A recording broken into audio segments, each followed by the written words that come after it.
Today's topic is arrow notation in organic chemistry और chemistry में arrow notation को हम देखेंगे। लेकिन एरो नोटेशन को देखने से पहले हमें देखना पड़ेगा कि ये एरो है क्या चीज। What is an arrow? जब एरो को हम देखते हैं तो हमें पता चलता है कि ये प्री हिस्टोरिक है। What is pre historic? 10,000 year से पहले जो चीज होती है, चूंकि 10,000 ईयर से हिस्ट्री लिखी जा रही, रिटन फॉर्म में मौजूद, 10,000 ईयर से बैक प्री हिस्टोरिक कहते हैं। लेकिन ये प्री हिस्टोरिक में भी बहुत ही पीछे है। कैसे?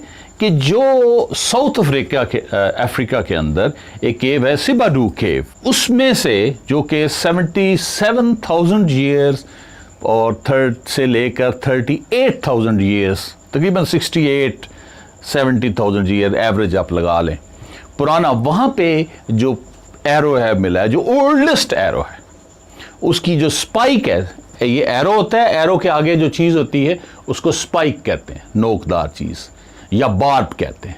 ठीक है जी, एरो पीछे से वो डंडी सी उसकी होती है। Is it clear? तो वो मिला है। अब ये नहीं पता वो पत्थर की उसका स्पाइक है कि वो कमान में रख के चलाते भी थे कि नहीं, ये नहीं पता। और उसके बाद फ़हीन केव है श्रीलंका में, ये को 48,000 ईयर्स अगो क्या वहाँ पे एरो मिला है जो कि एनिमल की बोन का बना हो। तो एरो जो है ये शुरू से हमारे पास मौजूद है। लेकिन हमें देखना है कि एरो जो है ये इस किस चीज़ का सिंबल है, क्योंकि एरो फिर निकल के हमारी ज़िंदगी में शामिल हो गया। तो ये पहला जो सिंबल था ज़िंदगी की बका, सस्टेनेंस ऑफ लाइफ।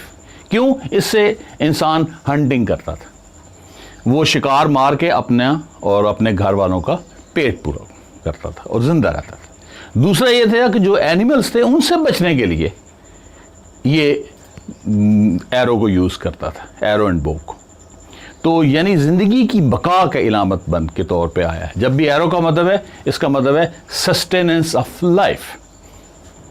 उसके बाद जब टाइम आगे गुजरा, फिर लड़ाइयाँ शुरू हो गई, तो फिर जो ब्रोकन एरो है, एरो तोड़ दिया आपने, it is a sign of peace. फिर जब जिंदगी कुछ आगे बढ़ी, यानी जंगे शंगे ना करो, ठीक है, तो एरो के ऊपर लोगों ने क्रॉस लगाना शुरू कर दिया। इट मीन ये सिंबल बन गया। आज ये किस चीज़ का सिंबल है? आज ये दो चीज़ों का सिंबल है। ये बताता है डायरेक्शन। एरो ऐसे जा रहा है, इसका मतलब इस सिंबल में, एरो इधर जा रहा है इस सिंबल के अंदर। एक डायरेक्शन बताता है और दूसरा बताता है कि किसी चीज़ को शुरू करो और उधर चले जाओ। गो, यूट्यूब के ऊपर क्या लिखा होता है? एरो बना होता है। कोई भी वीडियो चल रही होती है तो उसके ऊपर क्या बना होता है? एरो बना होता है। गो के मानों में आ रहा होता है कि इधर चलेंगे तो इसको दबाएंगे तो आप आगे की तरफ चल पड़ेंगे, यानी डायरेक्शन और गो के मानों में आता है। व्हाट्सएप के अंदर, गूगल के अंदर, यूट्यूब के अंदर। और अगर हम अपनी डेली लाइफ देखें तो जगह जगह एरो यूज़ हो रहा है। जितने पहले आप ईद कार्ड आते थे तो उसमें वो दिल सा बना होता था और दिल में वो तीर, एरो चुभा हुआ, ब्लड निकल रहा, बड़ा इमोशनल सेंटिमेंटल लोग इस तरह के काम करते थे। आजकल मैंने देखा वो जो छोटे छोटे नहीं, बट व्हाट्सएप पे नीचे स्टिकर से क्या कहते हैं उनको, इमोजी शेमोजी जो भी, उनमें भी हैं इस तरह की चीज़ें। ठीक है जी।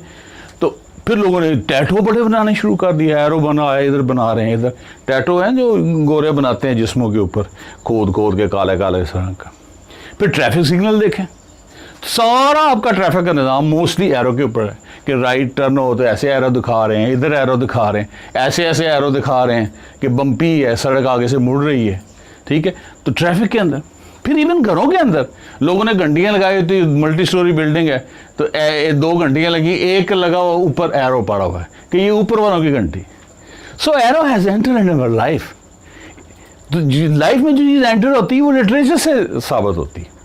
लिटरेचर में देखें तो इतने ज़्यादा ईडियम है, time flows like an arrow, कि टाइम गुजरा वक्त वापस नहीं आता।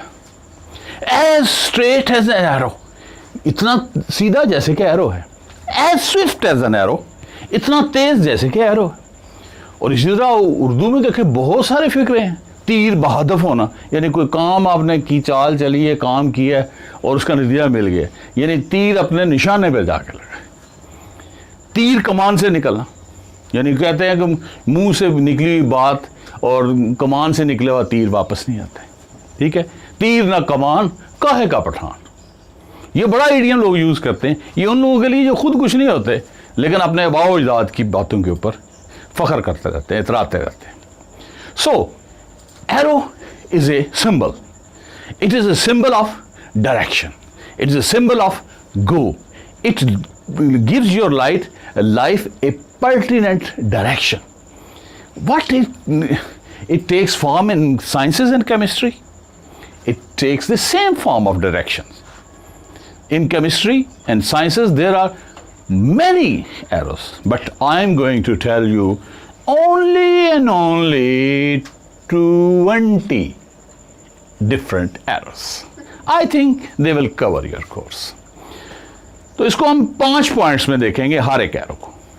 इसमें 5 लिखे हुए हैं फिलहाल, उनका नाम, दूसरा नाम, उसकी शेप क्या है और वो करता क्या है और उसकी एक एग्जांपल। मोस्टली ऑर्गेनिक से होंगी, कोई इनऑर्गेनिक भी आ जाए तो ठीक है, ठीक है, क्योंकि मेन ऑर्गेनिक फोकस है लेकिन केमिस्ट्री भी है और साइंस भी है, तीनों चीज़ों को देख रहे हैं। First arrow is reaction arrow, it's a very common, ठीक है। इसको राइट एरो भी कहते हैं, इसको फॉरवर्ड एरो भी कहते हैं। ये आपके सामने जो हर इक्वेशन के अंदर आप लिखते हैं, आपकी केमिस्ट्री की हर किताब के अंदर एरो को निकाल दें तो केमिस्ट्री की किताब बचती नहीं, ठीक है। तो इसमें आप ये एरो के ऊपर, इसके ऊपर लोगों को अक्सर जो है स्टूडेंट को नहीं पता होता, ऊपर हमेशा 2 चीज़ें लिखते हैं, रीजेंट और कैटलिस्ट। रीजेंट और कैटलिस्ट को ऊपर लिखते हैं, टेम्परेचर, प्रेशर, सॉल्वेंट, टाइम, ये जो रिएक्शन कंडीशन है ये नीचे लिखते हैं। इसलिए मैंने 2 एग्जांपल दी, ठीक है। CH3Cl 2H ये नेसेंट हाइड्रोजन है, जिंक और HCl ये रीजेंट है। जिंक और HCl मिले, जिंक ने Cl को पकड़ा, H फारग हो गया, ठीक है। ज़ाहिर है 2 H पकड़ लेगा तो ये H फारग हो गया, ये ऑन स्पॉट बना, एक H इससे मिला CH3 से तो CH4 हो गया, एक H Cl से मिला तो HCl बन गया। तो रीजेंट आपने इक्वेशन के ऊपर लिखा, कैटलिस्ट और रीजेंट को ऊपर लिखते हैं, ठीक है। दूसरी एग्जांपल है carbon monoxide and 2 hydrogen, zinc oxide and chromium oxide, ये इसमें कैटलिस्ट है, कैटलिस्ट को ऊपर लिखना है। 200 एटमॉस्फेरिक प्रेशर पे और 400 डिग्री सेंटीग्रेड पे ये रिएक्शन होता है और CH3OH यानी मेथनॉल बन जाती है, ठीक है। अब देखा आपने, हमने प्रेशर, टेम्परेचर एरो के नीचे लिखा। अब एरो का साइज क्या होता है, what is the size of an arrow. Shape तो आपको पता लग गई, what is the size of an arrow. Size of arrow आमतौर पे हम क्या करते हैं, जो जनरल, इसका जनरल फार्मूला है कि जितना रीजेंट है या कैटलिस्ट, अब कैटलिस्ट जरा लंबे थे, 2 कैटलिस्ट थे इसकी कंडीशन, तो हमने इसको थोड़ा बड़ा कर लिया, यानी हमारे इसकी लेंथ अपने रिक्वायरमेंट के मुताबिक, रीजेंट और कैटलिस्ट और रिएक्शन कंडीशन के मुताबिक हम बड़ा छोटा कर लेते हैं। Is it clear. और इसकी टेल पे हमेशा क्या चीज़ होती है, रिएक्टेंट, और हेड पे क्या होता है, प्रोडक्ट। Is it clear.